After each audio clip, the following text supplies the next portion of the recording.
والصلاة والسلام على سید الانبیاء والمرسلین اما بعد فاعوذ باللہ من الشیطان الرجیم بسم اللہ الرحمن الرحیم۔ الحمدللہ الہادی پروگرام میں ہم کسی ایک موضوع کا انتخاب کرنے کے بعد اس سے متعلقہ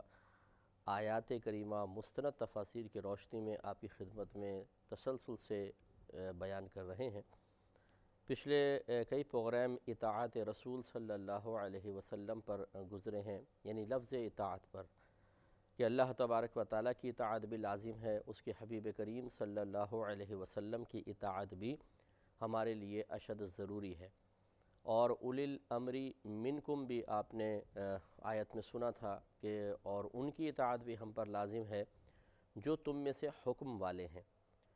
اور مفسرین اس پر متفق ہیں کہ حکم والے سے مراد فقہائے اسلام ہیں جو قرآن اور حدیث سے احکام نکال کر ہم تک پہنچاتے ہیں، کیونکہ اللہ تبارک و تعالیٰ نے قرآن عظیم میں واضح طور پہ فرما دیا کہ فَاسْأَلُوا أَهْلَ الذِّكْرِ إِن كُنتُمْ لَا تَعْلَمُونَ، اگر تم نہیں جانتے تو اہل علم سے سوال کرو۔ اس کی میں وضاحت بارہا کر چکا ہوں کہ عوام الناس کو اللہ تبارک و تعالی نے از خود قرآن یا حدیث میں غور و تفکر کا مکلف نہیں بنایا ہے، بلکہ ان کو حکم فرمایا کہ اگر نہیں جانتے تو اہل علم سے رجوع کرو، کیونکہ قرآن و حدیث کے احکام اخذ کرنے میں ایسی پیچیدگیاں ہیں، ایسے اس میں کچھ معاملات ہیں کہ اگر عوام اس میں داخل ہو جائے گی، عوام وہ کوشش کرے گی تو کبھی بھی صحیح نتیجے تک نہیں پہنچ سکتی، کیونکہ قرآن و حدیث کے احکام کو اخذ کرنے کے سلسلے میں وسیع علوم درکار ہیں جو عوام کے پاس نہیں ہوتے۔ یہ بالکل ایسا ہی ہوگا، یا بلا تمثیل کہنے چلیں ایسا ہوگا کہ جیسے کسی کی گاڑی خراب ہو اور وہ خود پانا وغیرہ لے کر، پیچکس وغیرہ ہتھوڑیاں لے کر انجن کھولنے لگ جائے، حالانکہ اس نے کبھی انجن نہیں کھولا ہو، تو یقینی سی بات ہے کہ نہ تو اس کو مرض کی تشخیص ہوگی کہ یہ کیوں گاڑی بند ہوئی ہے، کیوں گاڑی اس طرح خرابی کا اظہار کر رہی ہے، اس سے خرابی ظاہر ہو رہی ہے، اور اگر وہ کھول بھی لیتا ہے تو اس کو پھر بند کرنا نہیں آئے گا، نہ سمجھنا آئے گا، تو اس طریقے سے وہ کام خراب ہی کرے گا۔ تو اسی لیے اللہ تبارک و تعالیٰ نے قرآن اور حدیث ہمارے درمیان بھیجنے کے باوجود ہمیں یعنی عوام الناس کو اس بات کا مکلف نہیں بنایا کہ وہ از خود قرآن و حدیث پہ غور و تفکر کرے، کیونکہ وہ خالق و مالک جانتا ہے کہ اگر یہ غور کریں گے تو کبھی بھی صحیح نتیجے تک نہیں پہنچ سکتے ہیں۔ کبھی بھی صحیح نتیجے تک نہیں پہنچ سکتے سے مراد میری یہ ہے کہ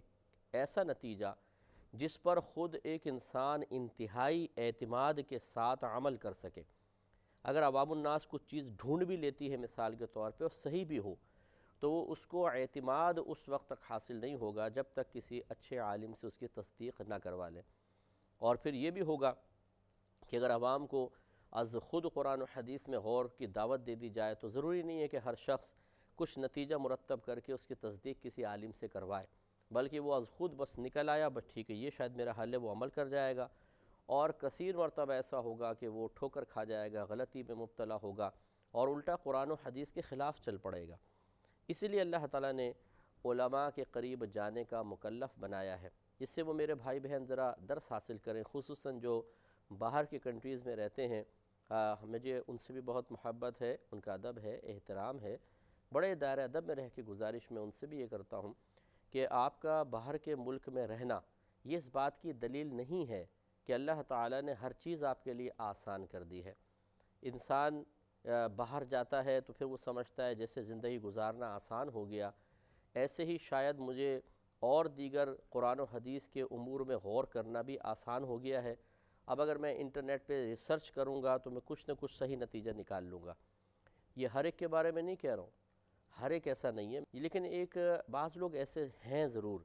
کہ جو یہ سمجھتے ہیں کہ شاید باہر ہمارا آ جانا یہ ہماری ذہانت، فطانت اور ہماری بہت زیادہ عقل کی موجودگی کی دلیل ہے۔ پاکستان، ہندوستان میں رہ جانے والے بیوقوف قسم کے لوگ ہیں، یہ ذرا کم عقل ہیں، ورنہ باہر نہ آ جاتے، تو ہم جو کہ باہر آ گئے، یہاں سیٹل ہو گئے، تو اس کا مطلب ہے کہ ہم ان سے زیادہ ذہین ہیں۔ چلیں مان لیتے ہیں ایک لمحے کے لیے کہ وہاں پر رہائش اختیار کر لینا، نیشنلٹی کا مل جانا، وہاں پہ کاروبار کا سیٹل ہو جانا، آپ کے بچوں کی لائف بن جانا، یہ آپ کی بہترین سمجھداری والی پالیسیز کا نتیجہ ہو، لیکن اس سے یہ کہاں ثابت ہوتا ہے کہ اب دین کے معاملے میں بھی آپ اپنی عقل استعمال کریں گے تو ضرور کامیابی ہو جائے گی۔ اس لیے تھوڑا سا ٹھنڈے دل کے ساتھ اس پر غور و تفکر فرمائیے۔ دنیاوی علوم کے لحاظ سے بھی آپ وہاں پر جانے کے باوجود جو اس فیلڈ کے ماہر لوگ ہیں ان سے ہی مشاورت کرنے پر مجبور ہیں۔ ایسا تو نہیں ہوتا کہ آپ از خود علوم میں، دنیاوی علوم میں غور و تفکر شروع کر دیں، بلکہ آپ اسکول بھیجتے ہیں، کالجز بچے جاتے ہیں، یونیورسٹیز جاتے ہیں، وہاں سے علم حاصل کرتے ہیں، وہاں کے ٹیچرز کے سامنے بیٹھتے ہیں، تب کہیں جا کے علم حاصل ہوتا ہے۔ یہی معاملہ دین کا ہے۔ تو دین سیکھنے کے لیے ہمیں علماء سے رجوع کرنا ہوگا، اور اولی الامر منکم سے یہی مراد ہیں الفقہاء، کہ جو مسائل پر گہری نظر رکھ کر ہمیں مسئلے بتا سکیں، پھر ہم کسی صحیح نتیجے تک پہنچ سکتے ہیں، صحیح احکام حاصل کر سکتے ہیں۔ باقی یہ بحث ایک الگ چیز ہے کہ جی علماء کا بھی تو آپس میں اختلاف رہتا ہے، تو وہ اختلاف دیکھیں کوئی نئی چیز نہیں ہے، اور نہ ہر اختلاف کوئی بری چیز ہے۔ صحابہ کرام علیہم الرضوان کے مابین فقہی مسائل میں، عقائد میں کوئی اختلاف نہیں تھا، فقہی مسائل میں شدید اختلاف رہا ہے۔ ہاں، جو مجتہد صحابہ تھے یہ قرآن و حدیث میں از خود غور کر کے جب مسئلے نکالتے تھے تو اس میں ایسا ہوتا تھا کہ کوئی صحابی کوئی قول ارشاد فرماتے ہیں، دوسرے صحابی اس کے جسٹ اپوزٹ چیز کے اوپر قائم ہیں اور اس کو حق کہتے ہیں۔ یہ اگر آپ سیاح ستہ کی کتب اٹھا لیں، خصوصاً سنن سے متعلق، سنن ترمذی ہے، سنن نسائی ہے، سنن ابن ماجہ ہے، سنن ابو داود ہے، تو آپ اس چیز کو دیکھ سکتے ہیں کہ صحابہ کرام کے مابین اختلاف رہا ہے۔ تو اگر نفس اختلاف برا ہوتا تو معاذ اللہ یہ برائی صحابہ کرام علیہم الرضوان میں کبھی بھی نہ ہوتی۔ معلوم ہوا کہ اختلاف جو علمی اختلاف ہے، جو فقہی اختلاف ہے، یہ تو صحابہ کرام کے درمیان بھی رہا، اور یقیناً جب ان کے درمیان رہا تو اللہ تبارک و تعالیٰ کی مشیت کے عین مطابق ہے، کیونکہ اس میں لوگوں کے لیے آسانی ہے۔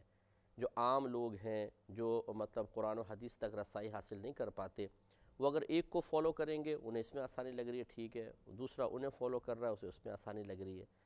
لیکن کسی ایک کو فالو کرنا چاہیے۔ یہ نہیں میں آپ کو عرض کر رہا کہ جس کا مسئلہ اچھا لگا اس کے پیچھے لگ گئے، دوسرے کو چھوڑ دیا۔ اچھے مستند مفتیان کرام ہر دور میں پیدا ہوتے رہے ہیں، آج کل کے دور میں بھی موجود ہیں، بس نگاہ چاہیے تو پھر کسی ایک کا انتخاب کر کے اس کے مسائل پر عمل کریں۔ لیکن اگر کوئی بالفرض ایک مفتی صاحب کے نکالے ہوئے مسئلے پر عمل نہیں کر رہا، دوسرے کے کر رہا ہے، تو ہم اسے قابل گرفت قرار نہیں دے سکتے کہ وہ بھی یقیناً مفتیان کرام کی رائے پر ہی عمل کر رہا ہے۔ یوں مطلب ہوتا ہے کہ ہر دور میں اللہ تبارک و تعالیٰ نے لوگوں کے لیے ایسے علماء پیدا کیے ہیں کہ جن میں باہم اختلاف ہوتا ہے اور وہ اختلاف سے قوم فائدہ اٹھاتی ہے۔ لیکن خلاصہ کلام یہ ہے کہ عوام سے مخاطب ہوں، کیونکہ آپ اس بات کے اہل نہیں ہیں کہ قرآن یا حدیث سے از خود مسئلہ نکال لیں۔ غلطی ہوگی، آپ ٹھوکر کھائیں گے، گناہ گار ہوں گے۔ احکام کی طرف آتے ہیں۔ میں نے آپ کو بتایا تھا کہ اطاعت احکام کے جواب میں ہوتی ہے، یعنی جب کوئی حکم ہوتا ہے اس پر انسان عمل کرتا ہے تو سمجھ لیں اس نے اطاعت کی ہے۔ اب وہ حکم براہ راست اللہ تعالیٰ کا ہو، جیسے قرآن کا حکم ہے، تو ہم اسے اطاعت باری تعالیٰ سے تعبیر کر دیتے ہیں۔ اگر نبی کریم صلی اللہ علیہ وسلم کا حکم ہو تو ہم اسے اطاعت رسول صلی اللہ علیہ وسلم سے تعبیر کرتے ہیں۔ اگر اولی الامر منکم یعنی فقہا کی بات مانے تو اطاعت فقہا ہے، لیکن حقیقتاً جو فقہا کی اطاعت ہے وہ نبی کریم صلی اللہ علیہ وسلم کی ہی اطاعت ہے، اور نبی کریم صلی اللہ علیہ وسلم کی اور فقہا کی اطاعت دراصل اللہ تبارک و تعالیٰ کی اطاعت ہے، کیونکہ یہ دونوں یعنی نہ رسول اور نہ ان کی امت کے جو مجتہدین ہوتے ہیں، علماء ہوتے ہیں، وہ اللہ کے حکم سے ہٹ کر نہیں چلتے ہیں، وہ اللہ کی مشیت، اللہ تعالیٰ کے جو مطلب شریعت کا ایک مزاج ہے اس کے مطابق وہ احکام بیان فرماتے ہیں۔ لہٰذا رسول کی اطاعت اللہ کی ہی اطاعت ہے، فقہا کی اطاعت اللہ کی ہی اطاعت ہے، اس بات کو بھی اچھی طریقے سے سمجھنا چاہیے۔ سورۃ الفرقان، ہم کچھ مسائل کا آغاز کرتے ہیں۔ سورۃ الفرقان میں اللہ تبارک و تعالیٰ نے آیت نمبر 48 میں ارشاد فرمایا کہ وَأَنزَلْنَا مِنَ السَّمَاءِ مَاءً طَهُورًا، اور ہم نے آسمان سے پاک کرنے والا پانی اتارا۔ طہور فعول کے وزن پر ہے، اور جب کوئی لفظ اس وزن پر آتا ہے تو اس میں معنی تکرار کے ساتھ یعنی بار بار پایا جاتا ہے، جیسے طہور سے طہارت والا معنی آ رہا ہے، اور یہ جو فعول کا وزن ہے یہ بتائے گا کہ بار بار پاک کرنا، یہ والا مفہوم یہاں سے ہو رہا ہے۔ تو اگر ہم اس مفہوم کے مطابق دیکھیں، نحو کے اس قاعدے کے مطابق دیکھیں، تو اس کا ترجمہ یہ ہوگا کہ اللہ تعالیٰ فرما رہا ہے کہ ہم نے آسمان سے بار بار پاک کرنے والا پانی نازل فرمایا۔ اس کا مطلب یہ ہوا کہ جو آسمان سے پانی نازل ہوتا ہے اس کا وصف اللہ نے بیان فرمایا کہ وہ پاک کرنے والا ہے۔ تو جب از خود کسی شے میں کوئی وصف ہوتا ہے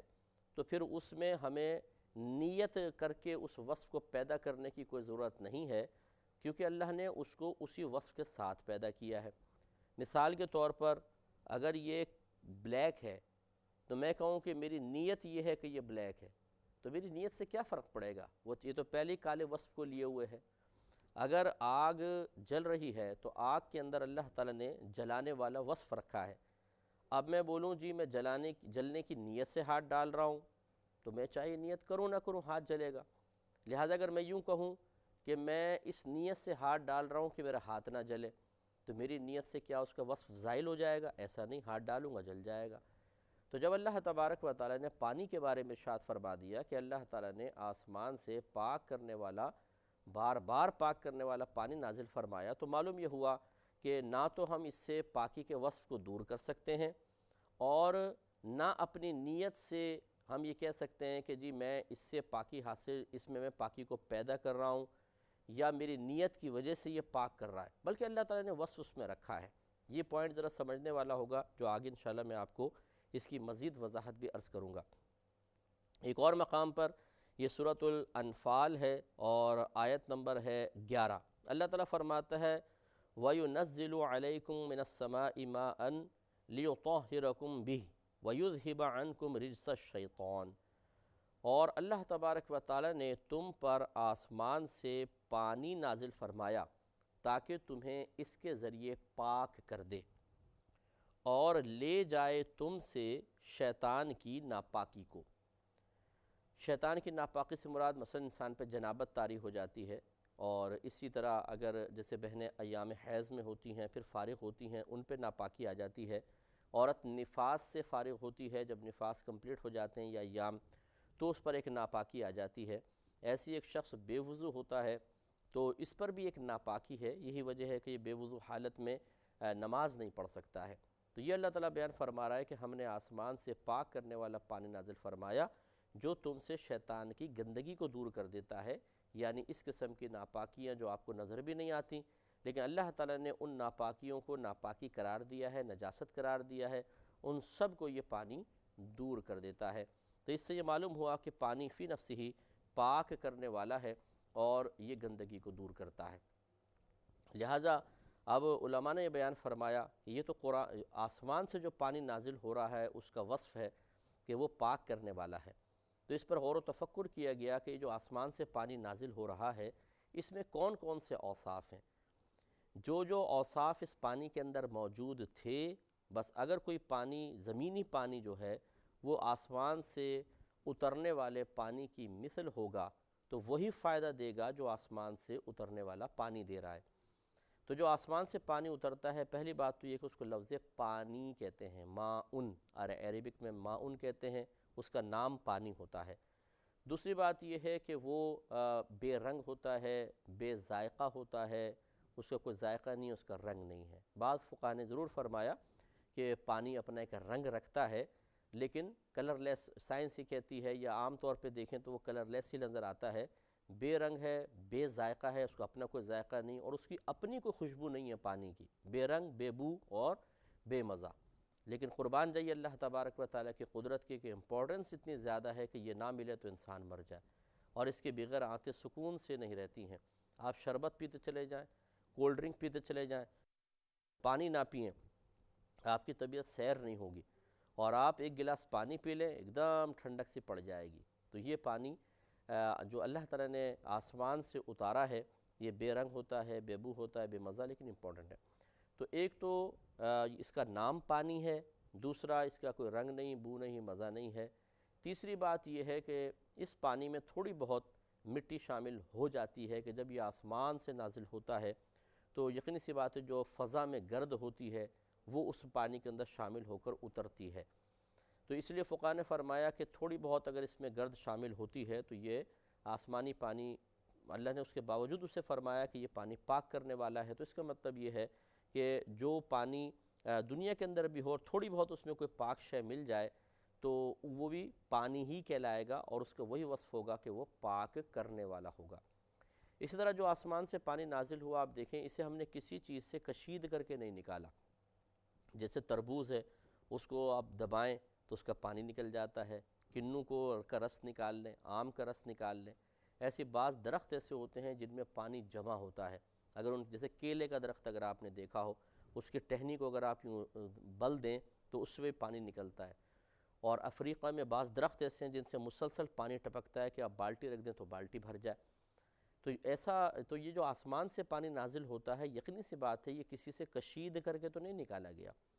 تو اس کا مطلب یہ ہوا کہ وہ پانی پاک کرنے والا ہوگا جو ایک چیز سے کشید کر کے نہ نکالا گیا ہو، یعنی کسی دوسری چیز سے کشید کر کے نہ نکالا گیا ہو.